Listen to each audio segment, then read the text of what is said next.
Takulandirani ku AMTV Malawi kuchimake kwa nkhani zenizeni. Ngati nkhani imeneyo kuno kulibe, dziwani kuti nkhani imeneyo ndi yabodza. We have fallen short in terms of resources, whether human or material. We always interact and share. So this cooperation is very important to us. But also it gives checks and balances. As you all know, we are always in the frontline policy, and sometimes people's trust is not there in some cases because of reasons that we all know. But when our friends, our brothers and sisters in the security agents join us to police these elections, then the credibility that we want is always there. There have been concerns regarding police action. As some have argued that maybe in terms of discharging your duties, it appears you favor others and others not. They cited an example of some people being involved in political violence and no arrest is made.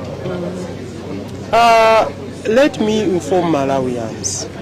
As regards to arrest of perpetrators, we have already heard from this meeting that we need to investigate fully before we arrest. So that's what we are doing. In some cases that seemed very simple to arrest, we have arrested. They are in courts, some have been convicted. But in some cases where we feel we still need to investigate more, we shall continue investigating more and then arrest people in the long run when we have already finished the investigations. So believe you me, we are not favoring anybody. I want to emphasize the point that we work for every Malawian in this country. We are going to provide security to everybody, and where somebody has committed an offense, we shall arrest without favor.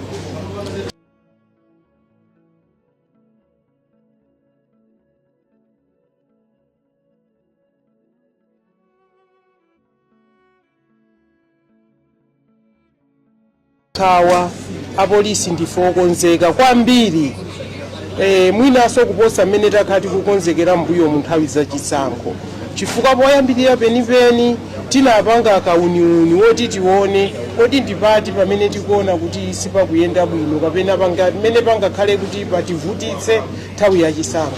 Ndizo sezo tidaziunikira bwinobwino, tidaonanso kulowa mnyumba kuti tisese pa ife tokha timadziona bwanji, sitinazisiyepo ndiye tinazipeza zonsezo.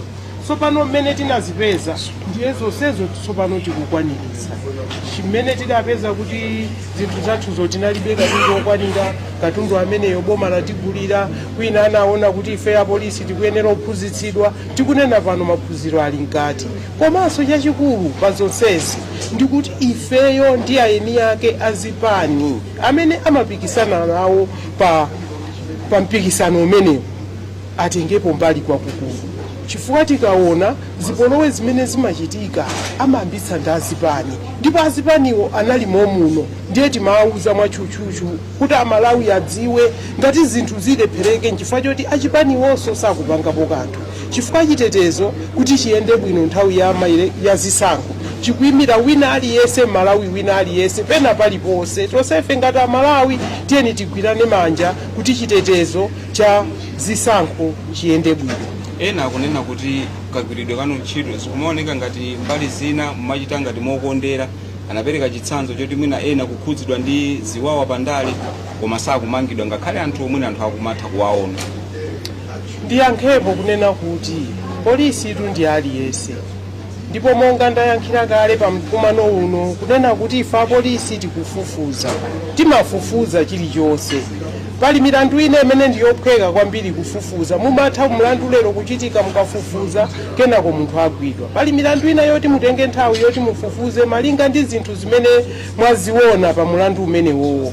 Koma kuti ineyo ndiwatsimikizira Amalawi kuti palibe amene tikukondera, ndipo ifeyo tigwira ntchito yathu mwa ukadaulo kuti wina aliyense amene akukhudzidwa ndi zipolowe ndikukhulupirira kuti zipolowe sizichitikaso. Nanga ine akazipani sitinali nawo momo ndipo iwo amva kulira kwa Malawi kuti ife zipolowe sitikuzifuna, tikufuna chisankho cha mtendere. Ndipo analimo muno ene ndi chikhulupiriro kuti amva ndipo anthu akawauza anthu awo amene amapanga zipolowe.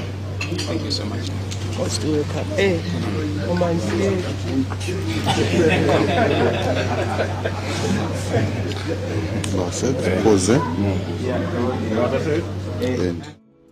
Osaiwala kupanga subscribe ku channel ya AMTV Malawi.